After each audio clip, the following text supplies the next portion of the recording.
They say appearances can be deceiving, but some lessons in life come with a price tag bigger than any luxury car on the lot. A black SUV rolled quietly into the parking lot of Regal Motors, one of the most prestigious car dealerships in Palm Valley, California. The morning sun was sharp, glinting off rows of cars that looked more like trophies than vehicles. Every polished hood reflected ambition, wealth, and the illusion of perfection. Behind the wheel sat Marcus Hale, a man whose name few at the dealership knew, yet he was the one who had recently purchased the entire operation. To everyone else, he was just another customer stepping out of an old, modest SUV that had clearly seen better days. But to Marcus, this visit wasn't about luxury. It was about truth.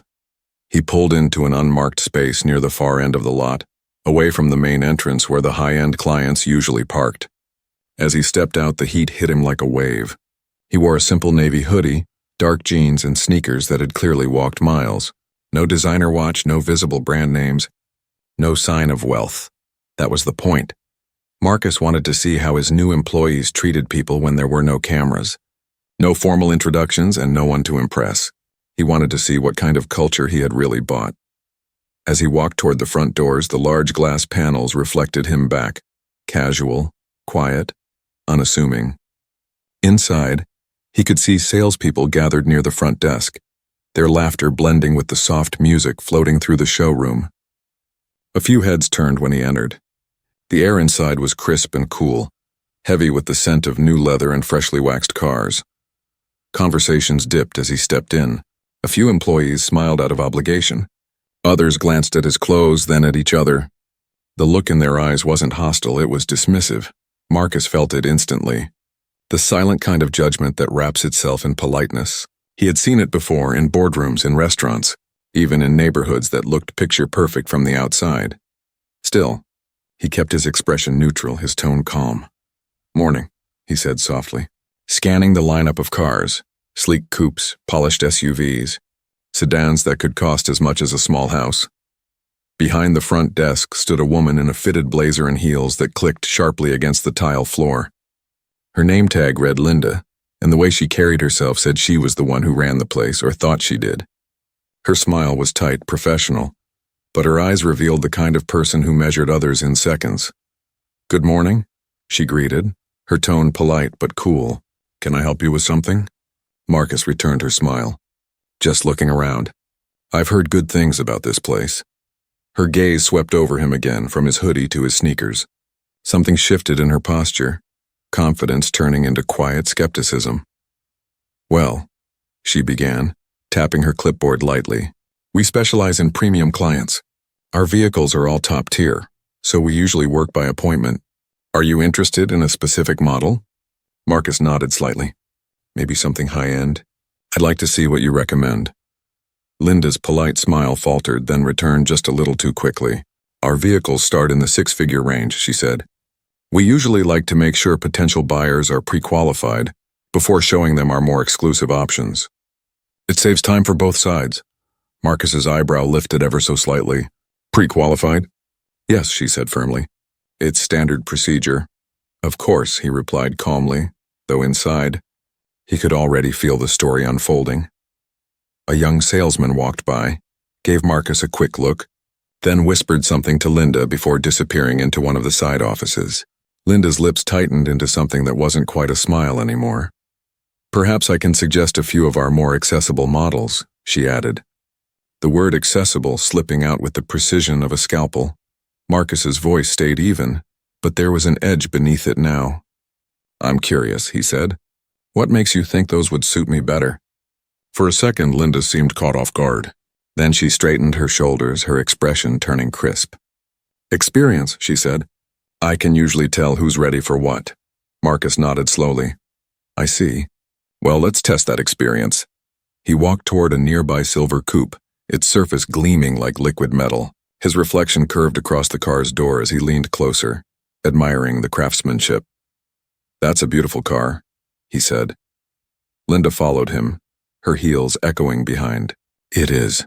But please refrain from touching the vehicles unless accompanied by one of our consultants." Marcus smiled faintly and stepped back, his tone still calm. "Wouldn't want to ruin the shine?" Her professional mask slipped just for a heartbeat, revealing mild irritation. "Thank you for understanding." The air between them thickened with unspoken tension. Every move, every word was being weighed.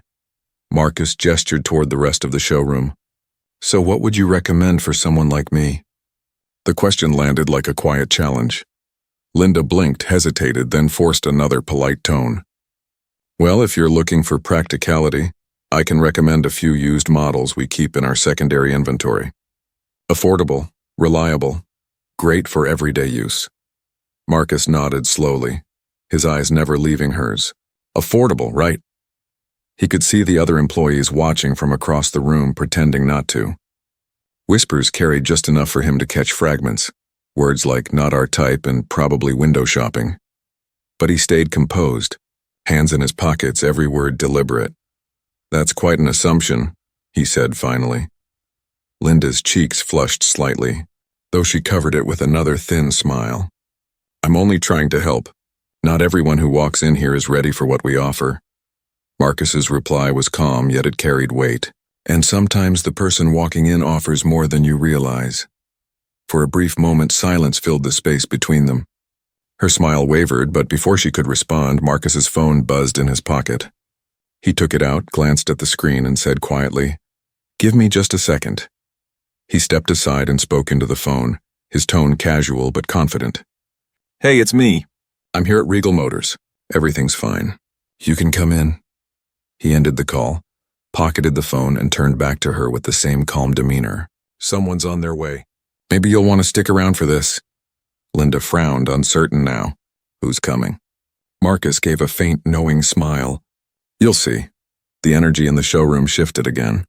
Curiosity began to ripple through the room. Employees exchanged glances, sensing something they couldn't yet name. Linda crossed her arms, trying to maintain control, though a flicker of unease had begun to show behind her composure. Marcus stood quietly beside the silver coupe once more, running his hand along the air just above its surface, not touching, just close enough to feel its presence. He looked entirely at ease, the calm before the storm. Moments stretched into silence. Every tick of the showroom clock seemed louder than before. The hum of air conditioning filled the room like static, pressing on nerves that had begun to fray. Linda tapped her pen against her clipboard, trying to look composed. "If you're waiting for someone, I'd appreciate it if you did so outside," she said with forced politeness. "We have certain protocols for maintaining our showroom environment." Marcus turned his head slowly, his voice calm but deliberate. "I'm fine right here." Something about his confidence unsettled her. He wasn't defensive, wasn't nervous. He was steady, unbothered, even amused. A young intern who'd been standing by the counter whispered something to a coworker. Eyes darting between Marcus and Linda. The whisper carried farther than intended. "Maybe he's lost." Marcus smiled faintly, as though he'd heard every word. "I'm exactly where I need to be," he said, his tone so light that it almost felt like a warning disguised as kindness. Then, the glass doors swung open. A tall man in a sharp navy suit walked in, his pace brisk and his expression focused. His name was Ethan Ross, Regional Director of Regal Motors. Everyone in the building recognized him instantly. The entire showroom straightened at once. Linda's posture shifted from superiority to professionalism in seconds. Ethan scanned the room until his eyes landed on Marcus. His face broke into a warm, genuine smile. "Marcus, there you are," he said, extending a hand. "Didn't expect to see you so soon. Congratulations again on the acquisition." The silence that followed could have swallowed the room whole. Every employee froze. Linda's pen slipped from her fingers, clattering onto the tile. She blinked twice, unsure if she'd heard right. Marcus shook Ethan's hand firmly. "Thanks, Ethan. I figured I'd drop by, see the place in action before making any big decisions." Ethan nodded, still smiling. "Smart move. You'll love this team once you get to know them." He glanced around, oblivious to the storm building behind him. "Everyone, I'd like to introduce you to Marcus Hale, the new owner of Regal Motors." A collective gasp rippled through the room. Conversations halted mid-breath. The only sound was the slow, rhythmic click of Linda's heels as she took a small, instinctive step backward. Her voice came out faint, trembling between disbelief and panic. You're the new owner?" Marcus turned to her, expression calm but eyes sharp with meaning. That's right. The color drained from her face. Mr. Hale, I didn't realize. Marcus's tone stayed level, steady like a man used to being underestimated. You didn't realize that someone like me could own a place like this? Linda opened her mouth, but no words came. The silence that followed wasn't just awkward, it was exposing. Every person in that room knew exactly what had just been revealed. Ethan's cheerful expression dimmed as understanding hit him. Is there a problem here? He asked, glancing between them. Marcus gave a small, measured smile. Nothing that can't be fixed, he said. But I think it's time for a conversation. Ethan nodded immediately. Of course. Let's move to the conference room. The staff began to file toward the glass-walled room at the back of the showroom. Whispers trailed behind them, but no one dared speak above a murmur. The same people who had ignored Marcus minutes ago now avoided his gaze completely. Linda followed last, her clipboard clutched tightly to her chest. The sharp confidence she'd worn earlier was gone, replaced by quiet dread. When everyone had gathered, Marcus stood at the head of the long glass table. Sunlight poured in behind him, framing him like a silhouette of quiet authority. Ethan stood off to the side, hands clasped, expression unreadable. Marcus let the silence linger just long enough to make every person in the room feel it. Then he began. Before today, most of you didn't know who I was. That was intentional, he said evenly. I came here not as an owner, but as a customer.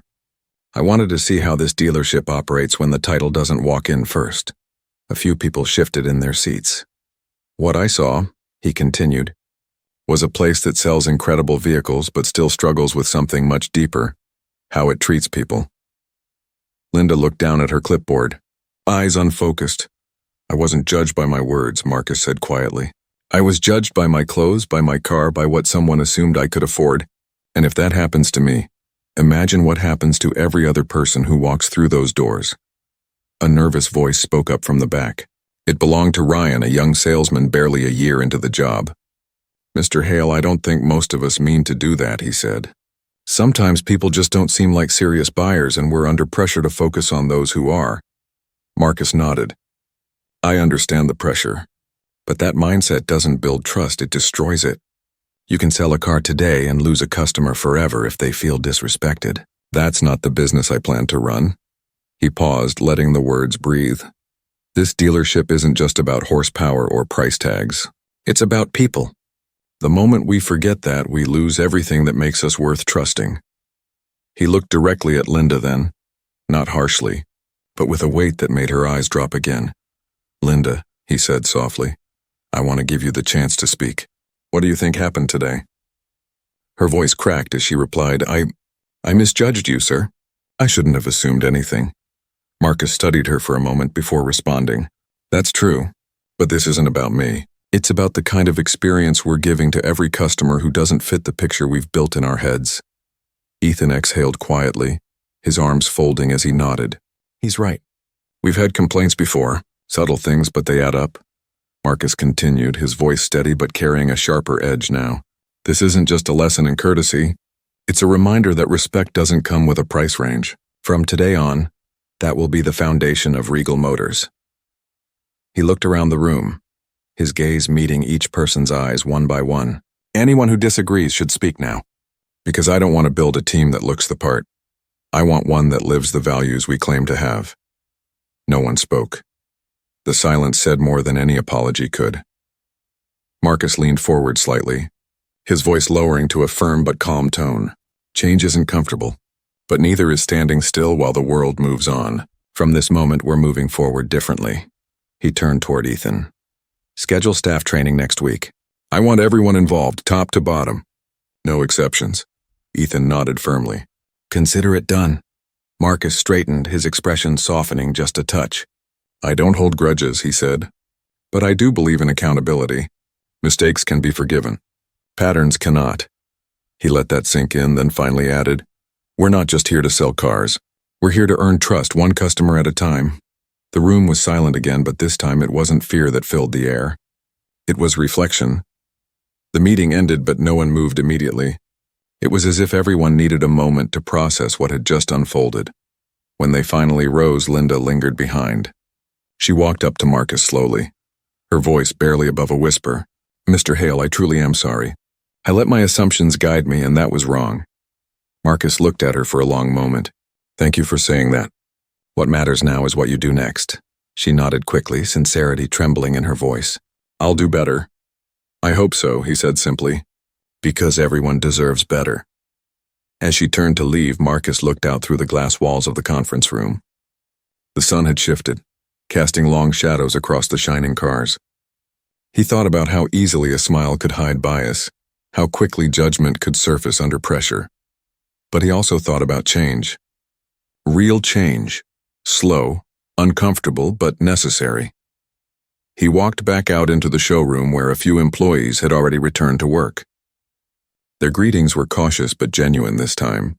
He gave a small nod, a faint smile, and said, "Let's make this place something we can all be proud of." The words hung in the air, not just a statement, but a promise. And for the first time that day, Regal Motors felt different. The next morning came with a quiet intensity. Clouds hung low over Palm Valley, softening the sunlight that filtered through the glass walls of Regal Motors. Inside, the showroom buzzed in a different way than before. The laughter and idle chatter were gone. In their place was a hushed focus, the kind that comes when everyone knows they've been seen more clearly than they wanted to be. Marcus arrived early, again dressed simply. This time a light blue button-down and dark slacks. Not flashy, not formal, just grounded. He moved through the entrance with the same calm composure, greeting the security guard by name, something few had ever done. "Morning, Greg," he said with a nod. The man smiled, surprised. "Good morning, sir. You're in early." "Big day," Marcus replied. "Time to get started on change." By 8, the entire staff was gathered in the conference room, coffee cups in hand, tired eyes, uncertain expressions. The storm from yesterday still lingered in the air, but so did curiosity. No one knew what to expect. Marcus stood at the head of the table once more, with Ethan beside him and a whiteboard behind them that simply read, "Respect builds trust." He looked around the room, letting the silence draw everyone's attention. "I want to start by saying this," he began. "Yesterday wasn't about embarrassment or punishment. It was about truth. And the truth is we all have blind spots, every single one of us." The employees listened, quiet but attentive. He continued, "The goal today isn't to lecture. It's to learn. Because this dealership can't just be about luxury, it has to be about humanity." He motioned toward Ethan, who stepped forward. "We'll be introducing a new set of values for this company," Ethan said. "And every department will take part in shaping them. This won't come from the top down.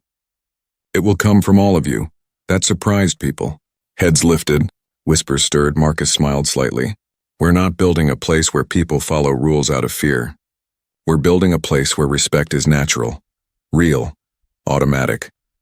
A hand went up from the middle of the room. It was Ryan, the young salesman from before. "Mr. Hale," he said cautiously, "how do we start something like that?" "You can't train people to care." Marcus nodded slowly. "You're right," he said. "You can't train people to care, but you can show them why it matters. You can lead by example." He paused, then leaned forward slightly. "Tell me, Ryan, when was the last time you made a customer feel like they truly mattered?" Ryan hesitated, thinking. I'm not sure. I try to be polite, but sometimes it's just about the sale." "That's honest," Marcus said. "But what if I told you that people remember how you made them feel long after they forget what you sold them?" Ryan nodded quietly, eyes lowered in thought. "From today," Marcus continued, "every customer who walks in here is more than a transaction. They're a reflection of who we are. If they leave feeling dismissed, that's on us. If they leave feeling respected, that's success." Linda sat near the end of the table, listening carefully. The guilt from yesterday still weighed on her, but there was something else now. Determination. "Mr. Hale," she said softly, "can I say something?" Marcus gestured for her to go ahead. "I was wrong about you," she said. "But what you said yesterday, it made me realize how often I've made assumptions about people without meaning to. I don't want to be that kind of person anymore." The room was silent. Every eye was on her. Marcus gave a slow nod. "Owning that mistake takes courage." "Thank you." Linda's voice was steadier now. "If I can help with the new training or mentorship program, I'd like to be part of it." Marcus's expression softened. "That's exactly what I hoped to hear. Growth doesn't start with perfection. It starts with honesty. The energy in the room began to shift again, shoulders relaxed. The fear from the day before began melting into something more constructive. Ethan stepped forward, handing out folders. These are the first drafts of our new customer experience principles. Take a look. We'll be revising them together. Pages rustled. Words like empathy, integrity, fairness, and trust stood bold at the top of each page. Marcus walked around the room as they read. This isn't a checklist, he said. It's a promise. Every person in this building represents Regal Motors. The way you greet a customer, the way you handle frustration, the way you treat each other, that's the brand. Cars are just the surface. Character is what drives the business. The quiet agreement in the room felt heavier now, not out of obligation, but conviction. After the meeting, people lingered. Conversations were happening in low tones, not about gossip this time, but ideas. Change had started to breathe. As the day went on, Marcus didn't retreat to an office. He walked the floor. He watched how the team interacted with customers. He noticed the little things. Linda taking time to explain financing options to a young couple without assumptions. Ryan offering to help an older man compare models without steering him toward cheaper ones. The difference wasn't loud, but it was real. By noon, a middle-aged man in worn clothes stepped inside the dealership. His hands were calloused, his boots dusty. He looked uncertain, as if he'd stepped into a place that wasn't meant for him. Marcus saw him immediately and approached with an easy smile. Good afternoon, he said warmly. Welcome to Regal Motors. How can we help you today? The man hesitated. I was just looking, sir. Probably can't afford anything here, Marcus smiled. You never know. Let's find out together. Ryan joined them, ready to assist. Linda watched from across the room, seeing the moment unfold, the very moment she had failed to create the day before. The man's shoulders relaxed. His smile returned. And for the first time, the showroom felt different. Later that evening, when the dealership had quieted down, Marcus sat in his office, staring out at the fading orange sky. Ethan stepped in. Long day, Ethan said. Marcus nodded. A good one. Ethan leaned against the doorway. You really think this will stick? Marcus turned his chair slightly. It has to, he said, because people will forget the cars, but they'll remember the way they were treated when they walked through those doors. He leaned back, his gaze thoughtful. If we can get that right, the rest will take care of itself. Ethan smiled faintly. You're changing more than a dealership, Marcus. You're changing the way people think. Marcus's lips curved in a quiet smile, one conversation at a time. Outside, the last light of the day glinted across the polished hoods of the cars. For once, Regal Motors didn't just look successful, it felt right.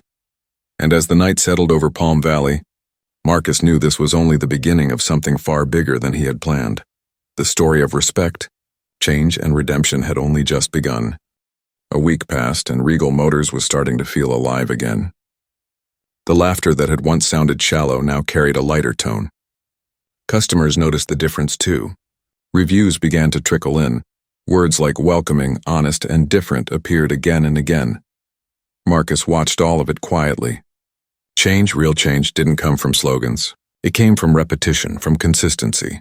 And so far, his team was proving they wanted that change as much as he did. But not everyone shared his vision. Late one Thursday afternoon, Marcus sat in his office reviewing sales data when Ethan entered, his expression uneasy. You have a visitor, he said. From corporate, Marcus looked up. Corporate? Ethan nodded. Yeah, Ms. Turner, regional operations. That name made Marcus pause. He had met her once during the acquisition process, a sharp, polished woman who spoke in numbers and saw people as line items. Send her in, he said. Moments later, Victoria Turner strode through the door, her heels clicking sharply against the tile.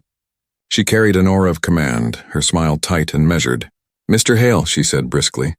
I wanted to drop in and see how things are running. Marcus rose to greet her, his voice polite but calm. Always good to have oversight. She glanced around his office, her eyes scanning everything, the framed quote on the wall, the whiteboard that still read, Respect builds trust. She smiled faintly. I've been hearing about your new approach. Interesting strategy. Less focus on exclusivity, more on humanity? Marcus folded his hands. That's right. Respect costs nothing. And it builds loyalty. Victoria's tone sharpened slightly. I'm all for good public relations, Marcus. But let's not forget what business we're in. Luxury clients expect a certain image. If you start lowering that bar, the wrong crowd will start walking through those doors. Marcus's expression didn't change. The right crowd, he said evenly, is anyone who can walk through those doors and be treated like they matter. She tilted her head, her tone dry. You sound like a philosopher, not a businessman. Maybe I'm both, he replied. Her smile thinned. Just remember, your investors didn't buy idealism. They bought results. If sales dip because you're busy turning this into a community center, it'll be my phone ringing first. Marcus met her gaze steadily. Sales are up 8% since last week. Customer feedback is stronger than it's been in months. Maybe respect sells better than arrogance. For a moment, Victoria said nothing. Then she nodded slowly. We'll see how long that lasts. She turned to leave, but paused at the door. Don't lose sight of the numbers, Marcus. Good intentions don't pay dividends. As she walked away, Ethan stepped back into the office. That sounded tense. Marcus exhaled quietly. She doesn't see what we're building yet. But she will. Ethan nodded. You're changing the culture, Marcus. That scares people. That's how you know it's working, Marcus said. Over the next few weeks, his leadership became a quiet storm. He didn't demand respect, he modeled it. He learned everyone's names, asked about their families, celebrated small wins. Employees started looking customers in the eye again, not through a filter of assumptions. Linda, once the face of dismissive professionalism, had become something else entirely. She started mentoring junior staff, teaching them what she had learned the hard way. Her voice no longer carried that edge of superiority. It carried warmth. One afternoon, she approached Marcus in the showroom. You were right, she said. He looked up from reviewing a contract. About what? People remember how you make them feel. A man came in today who couldn't afford much, but he left saying he'd tell his whole family about us. That matters, Marcus smiled softly. It does. Later that day, he found her leading a small training session for the sales team, using her own story as the example. She didn't sugarcoat anything. She told them exactly how she had judged someone she didn't know, and how wrong she had been. Her honesty earned something even Marcus hadn't expected, respect from her peers. That evening, as the sun began to dip behind the palm trees, Marcus stepped outside. The air was warm and still, the scent of polished chrome faint in the breeze. He looked through the wide glass of the dealership, watching the team closing up for the night. There was laughter, genuine this time. Ethan joined him, holding 2 cups of coffee. Looks different now, doesn't it? Marcus nodded slowly. Feels different, too. Ethan leaned on the railing beside him. You ever think this place would mean this much to you? Marcus looked thoughtful. At first, it was just another business. But now, it's more than that. It's proof. Proof of what? Ethan asked. That people can change, Marcus said. That culture can change. That decency isn't bad for business, it's the foundation of it. The sound of laughter carried faintly through the glass. Linda was closing the register. Ryan was locking up the entrance, and the atmosphere had something rare in it. Pride. Marcus took a sip of his coffee. I think we're just getting started, he said quietly. Ethan smiled. Then I'll make sure the coffee keeps coming. The 2 men stood in silence for a while, watching as the lights inside dimmed one by one. The dealership glowed faintly under the night sky, a place that had once been filled with quiet judgment now humming with purpose. For Marcus, it was never about the cars. It was about every person who walked through those glass doors and left feeling seen. The road ahead would still have obstacles. Victoria would make sure of that. But Marcus had something stronger than approval. He had belief. And in the world of business, belief was harder to buy than any luxury car. A month later, change was no longer a plan, it was reality. The dealership that once thrived on image now thrived on integrity. But progress has a way of testing those who lead it. And that test came sooner than anyone expected. It was a Friday afternoon when the storm arrived, literally and figuratively. Thick clouds rolled over Palm Valley, drenching the city in sheets of rain. The showroom was quiet, most customers avoiding the weather. Inside, Marcus was reviewing new partnership proposals when Ethan rushed in, his expression tense. We've got a problem, Ethan said. Marcus set his pen down. What kind of problem? A customer's gone viral. She posted a video claiming one of our staff ignored her. Says we still treat people differently depending on how they look. Marcus stood, his expression steady but his voice low. Who was involved? Ethan hesitated. One of the new guys, Tyler. He said it was a misunderstanding. But the video's spreading fast. Marcus was silent for a moment. Then he nodded. Let's talk to him. Minutes later, Tyler stood before him, nervous and pale. Sir, I didn't mean anything by it, he said quickly. She came in soaked from the rain, no appointment. I was helping another client. Marcus raised a hand, not in anger, but in calm control. Stop. Tell me what happened, step by step. Tyler took a breath. She walked in asking about our electric sedans. I told her someone would be right.